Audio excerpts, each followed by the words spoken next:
Assalamualaikum warahmatullahi wabarakatuh. Salam leadership, salam manajemen. Baik, kali ini saya akan menjelaskan materi tentang bagaimana caranya agar kita menjadi orang yang cerdas.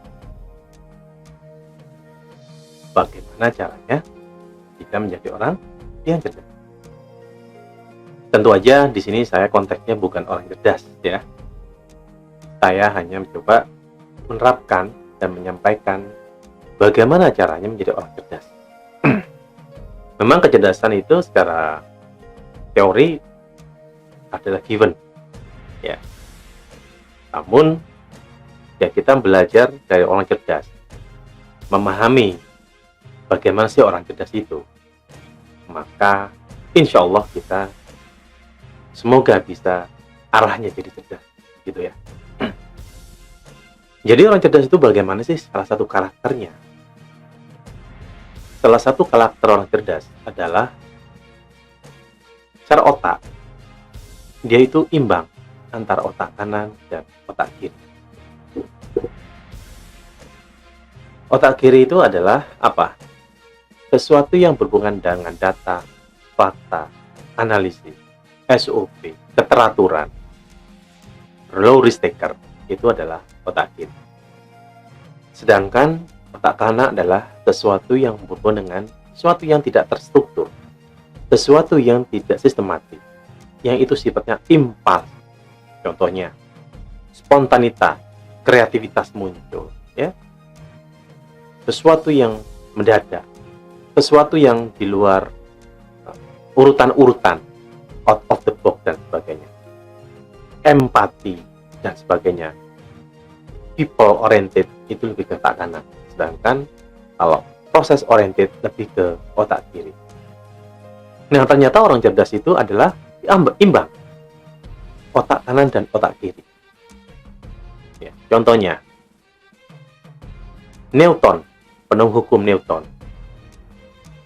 itu namanya ilmuwan, tentu mereka cerdas-cerdas.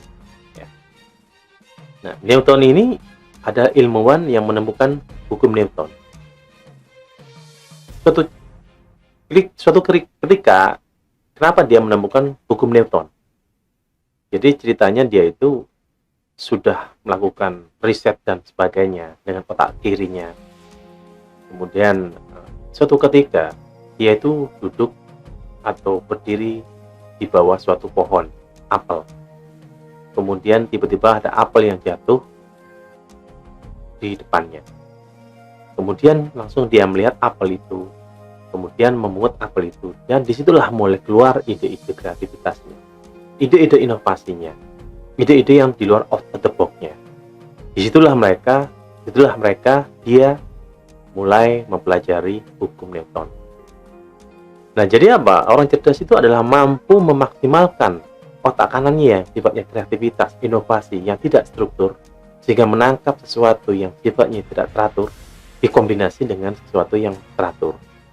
Jadi otak kiri adalah sifatnya teratur, otak kanan tidak teratur. Itulah namanya orang cerdas. Jadi contohnya bagaimana cara kita mengaplikasikan agar kita mencoba menjadi orang cerdas. Ya berarti kita kombinasi antara otak kiri dan kanan. Otak kiri adalah sesuatu yang rapi, ya, terstruktur, sistematis.